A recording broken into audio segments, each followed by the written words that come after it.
Wong, and I have Dr. Krushka next to me. We are both autonomous nurse practitioner from Anling Health. And I have a list of questions that a lot of people is questioning in regards to the new updated vaccines. Now, Dr. Krushka, can you tell us a little bit about the updated COVID vaccine?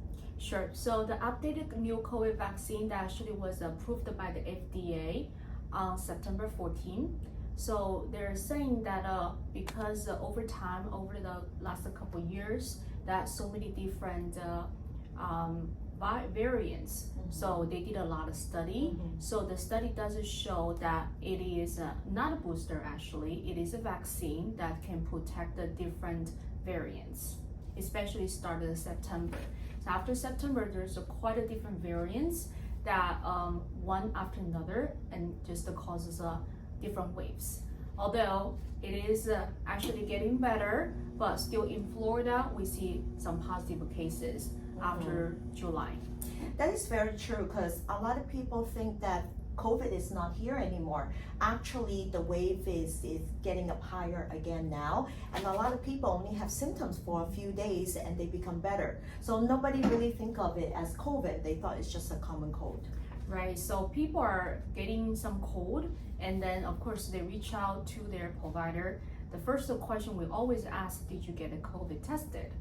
And after a couple years, I guess people are getting tired of it. It says, no, I have not get it. And sure enough, some of those get tested and they're positive. That's very true. That's very true. So I have a list of questions here for you, Dr. Krushka. The first question I have from the list from our writers is, what is the difference with the updated vaccine? Sure, the updated vaccine is they're covered the most recent variants. So as we know, the virus is different than the bacteria. That's why virus is actually not easy to cure. And most of the time, how the vaccine does is to based on the variants and based on the type of the virus that to trigger the immunity. So once the patients have the vaccine, so their immunity will be triggered and it will help to defend for the virus. So that to be said, does the vaccine to prevent you from getting the infection? The answer is no.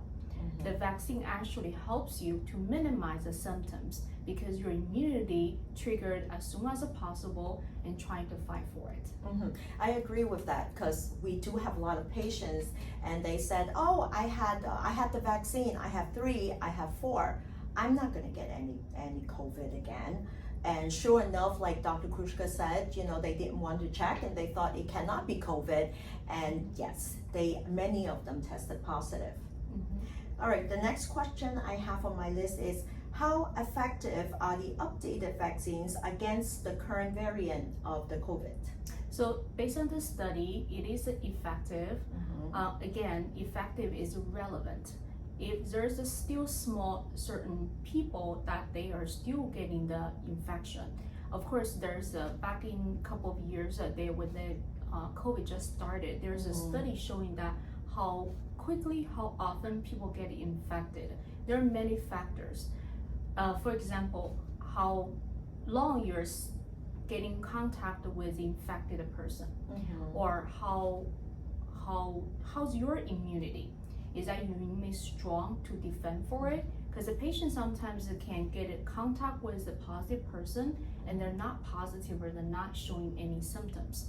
However, some patients that they are getting contact with certain person positive and next day they're infected. Yes, so very individualized. Very much. And then the next question I have is, who should get this new vaccine? So CDC recommended, which is a lot of our, like us clinicians, we follow their guidelines. So of course it needs to be individualized, but CDC that recommend anybody that is 5 years or older should get this vaccine.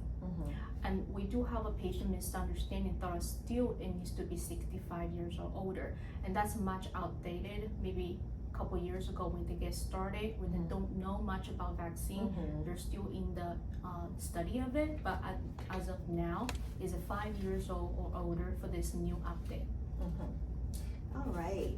The next question I have on my list is that is the new vaccine considered a booster? And I do remember in the beginning you did mention it's not a booster. Correct. So COVID is still new to a lot of clinicians.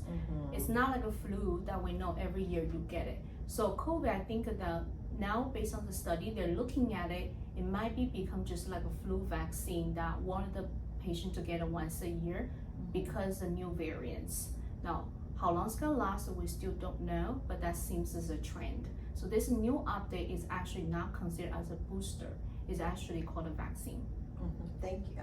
And now, if I recently had COVID, when should I get this updated vaccine? So the study showing and recommend is you want to wait for 3 months.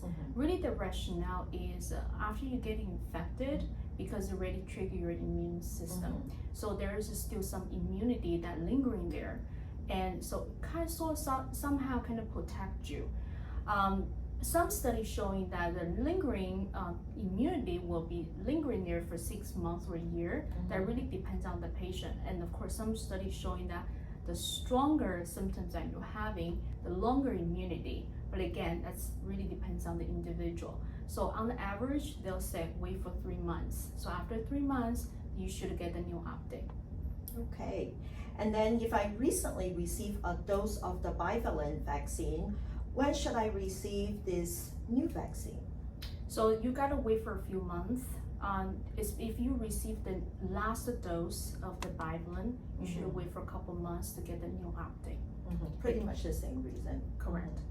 Okay, so the other question would be if I haven't had any COVID vaccination and I would like to start, do I just start with this new one? Yes, start with the new one because it is covered the most recent variants that is going on in the community. Most updated, right? Correct. And the last question will be, can I get the flu vaccine and the COVID vaccine at the same time? Second to the last question. So this is still considered safe. So you can get the flu and the COVID new vaccine at the same time. Now, right now we're in the middle of September. So I would recommend to get a COVID vaccine first because the flu vaccine also, the flu virus doesn't mutate. So sometimes they can come out with a flu vaccine and later on could be end of October or November. They may have some update. It doesn't happen all the time. It really depends on the study and the variants. So right now get the new COVID vaccine and later on maybe end of October or November and get the flu vaccine. Now, however, if you travel somewhere else, which we have some patients are asking, what should I do? If you really travel recently, like say next week, you should get both at the same time just to protect you and allow about 1 to 2 weeks that to be effective. Yeah, and I guess depends on the country they're going to, and how common they having COVID, symptoms or disease over there. Now the last question is, if somebody is recommended to get the RSV vaccine, can they get the COVID vaccine together with this RSV vaccine? There's no contraindication not to get together. There's not enough studies saying there's a risk to get together. So I would say, let's do individual and ask your provider or your primary care. Also, be mindful that RSV, there's a age limit, right? So it's recommended for 60 years or older to get it. So please ask your doctor or practitioner and make sure that is the right vaccine for you. Correct. And a lot of time when you go to a pharmacy, pharmacist does recommend it. You do maybe get both, and because that's what they see in the book. But it's always good to check with your PCP, and that's the most safest. Well, that's all the questions I have today. Well, thank you very much, Dr. Krushka. So make sure you guys stay up to date. Flu season is around the corner, so let's stay up to date and be healthy. Sure. So if you always follow us, the Ending Health, and we always have new videos coming up. Okay.